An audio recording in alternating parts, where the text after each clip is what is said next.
शुभकामनाएं। और कुछ ही दिनों में देश रामनवमी का पर्व मनाएगा।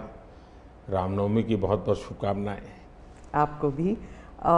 मेरा पहला सवाल होगा ये कि आपने कई भाषणों में कहा है कि 2024 आपका लक्ष्य नहीं है, 2047 है। तो 2047 तक क्या कुछ होने वाला है और क्या ये चुनाव महज एक फॉर्मेलिटी है?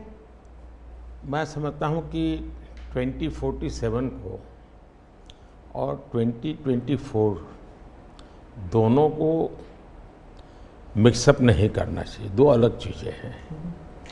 जब देश आज़ादी के 75 साल अमृत महोत्सव मना रहा था, उसी समय मैंने ये विषय सबके सामने रखना शुरू किया था, आज से 1-2 साल पहले। और मैं ये कहता था कि 2047 देश की आज़ादी के 100 साल होंगे। स्वाभाविक रूप से ऐसे जो माइलस्टोन होते हैं वो एक प्रकार से नया उत्साह भरते हैं, नए संकल्प के लिए व्यक्ति को तैयार करते हैं।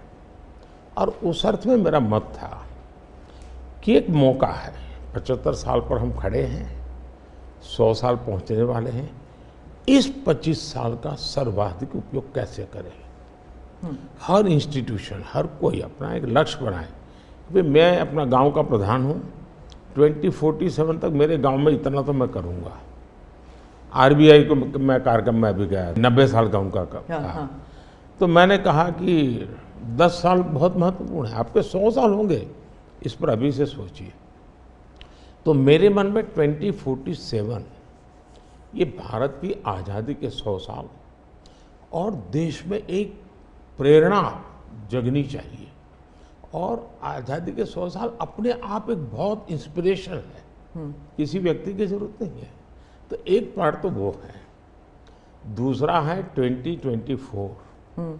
2024 ये चुनाव का हमारा जो क्रम है 5 साल का, उसके हिसाब से वो आया हुआ क्रम है। और मैं मानता हूँ कि चुनाव ऑल टुगेदर डिफरेंट थिंग है। एक तरफ इस चुनाव में आप देखते हैं, लोकतंत्र में चुनाव को हमने लाइट नहीं लेना चाहिए। ये एक बहुत बड़ा महापर्व है और इसलिए मेरा तो मत है कि उत्सव के रूप में मनाना चाहिए। उससे जैसे स्पोर्ट्स, उसका जब फेस्टिवल होता है, स्पोर्ट्स के इवेंट होते हैं, वो स्पोर्ट्समैन स्पिरिट को पैदा करते हैं। प्रतिस्पर्धा भी। जब खेल का मैदान होता है तो देखने वाले, खेलने वाले, स्पोर्ट्समैन स्पिरिट का एक एनवायरनमेंट क्रिएट होता है जो हमारे संस्कार बन जाते हैं। चुनाव का ये माहौल अगर हम उत्सव में पलट दें, लोकोत्सव बना दें, तो हमारी रगों में डेमोक्रेसी, आने वाली पीढ़ियों के रगों में वो संस्कार बन जाती है। और लोकतंत्र के लिए बहुत आवश्यक है कि लोकतंत्र ये सिर्फ संविधान की सीमाओं में नहीं बंधना चाहिए, हमारी रगों में होना चाहिए, हमारे संस्कार में होना चाहिए। और उस अर्थ में मैं 2024 को देखता हूँ। ये बात सही है कि हमारा 25 साल का विजन, और उसमें मैंने बहुत काम किया है। और ये आज कर रहा हूँ ऐसा नहीं है। शायद मैं जब गुजरात में था तब भी इन दिशा में सोचता था। अब देखिए 2024 का चुनाव तो देश के सामने एक अवसर है कि एक कांग्रेस सरकार का मॉडल और एक बीजेपी सरकार का मॉडल, उनका 5-6 दशक का काम, मैं उनके लिए बहुत खुला मैदान छोड़ता हूँ। 5-6 दशक का काम और मेरा सिर्फ 10 साल का काम। कंपैरिजन कीजिए, किसी भी क्षेत्र में कंपैरिजन कीजिए, अगर कुछ कमियां होगी तो भी हमारी एफर्ट्स में कमी नहीं रही होगी। दूसरा, मुझे 10 साल में 2 साल तो कोविड की लड़ाई में जाना पड़ा और आफ्टर इफेक्ट भी बहुत था।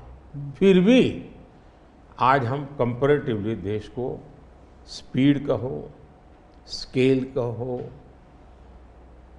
सर्वांगीण विकास की बात करें तो वो कहें, सर्वसमावेशक विकास की बात कहें तो वो देखें। हर पैरामीटर पे आपको